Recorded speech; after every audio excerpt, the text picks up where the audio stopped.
Hashtag Ukraine. Rishuka Ukraina. Rishka Krgina. Hashtag Ukraine. Ukrainian refugees, my former self. Author Hiroyuki Itsuki. Please keep holding on to hope.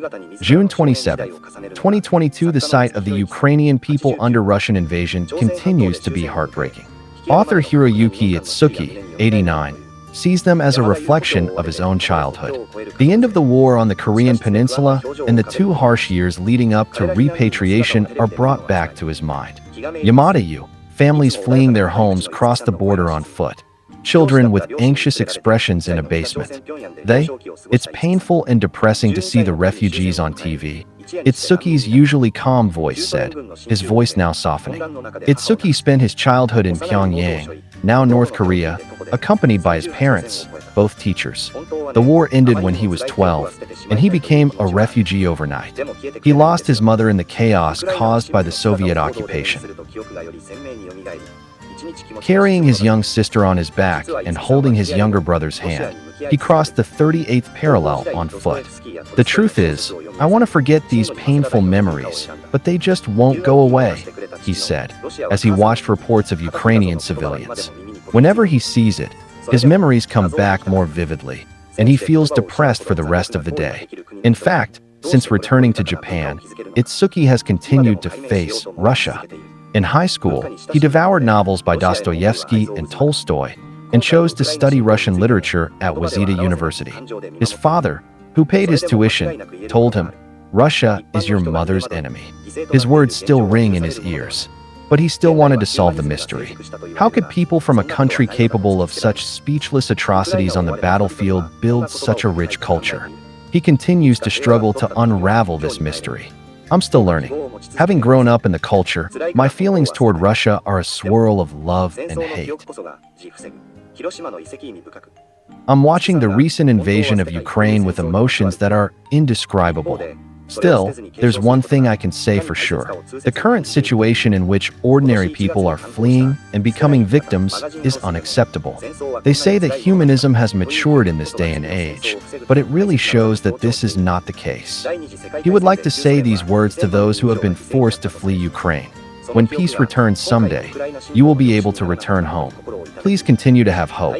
I want to throw it away because it's so painful, but it's the memories of war that will prevent another one. Hiroshima ruins are meaningful. Itsuki says he really wants to throw away his war-related memories, but at the same time, he feels keenly how important it is to pass them on to future generations. In his book, How to Live Without Throwing Away, Magazine House, published in January of this year, he emphasizes that the memory of how painful war was is crucial to preventing the next war. More than 20 million people died in the former Soviet Union during World War II.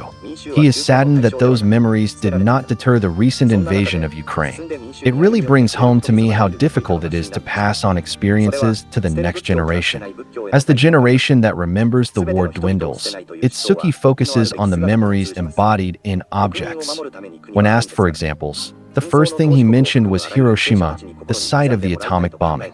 The atomic bomb dome, the collection of the atomic bomb museum, the brick buildings that were damaged by the bomb.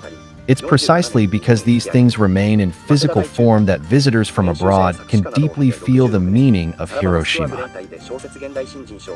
Praising the efforts of the city to carefully preserve its historic sites as a city of peace. The background to Itsuki's belief in a life of not abandoning is the new Kamakura Buddhism of Honen and Shinran. Prior to that, Japanese Buddhism was a form of national protection. It was for the imperial court, and the common people were abandoned, not as objects of salvation. Amid this, Shinran and others preached that there was a Buddha who was willing to reach out to the common people. This marked a major shift from a Buddhism of abandonment to a Buddhism of not abandoning. The idea of not abandoning anyone is also consistent with what a country should be like, he says. A country exists to protect its people. This is a message he hopes all leaders, including those in conflict-hit countries, will keep in mind. Itsuki Hiroyuki, born in Fukuoka Prefecture in 1932, he emigrated to the Korean peninsula shortly after birth and returned to Japan in 1947. He dropped out of Waseda University and worked as an editor and songwriter before winning the Novel Jindai Newcomer Award in 1966 for Farewell Moscow Gang, and the Naoki Prize in 1967 for Look at the Pale Horse. His other notable works include Gate of Youth and Shinran. He took a 3-year hiatus from 1981 to study Buddhist history at Rukoka University in Kyoto.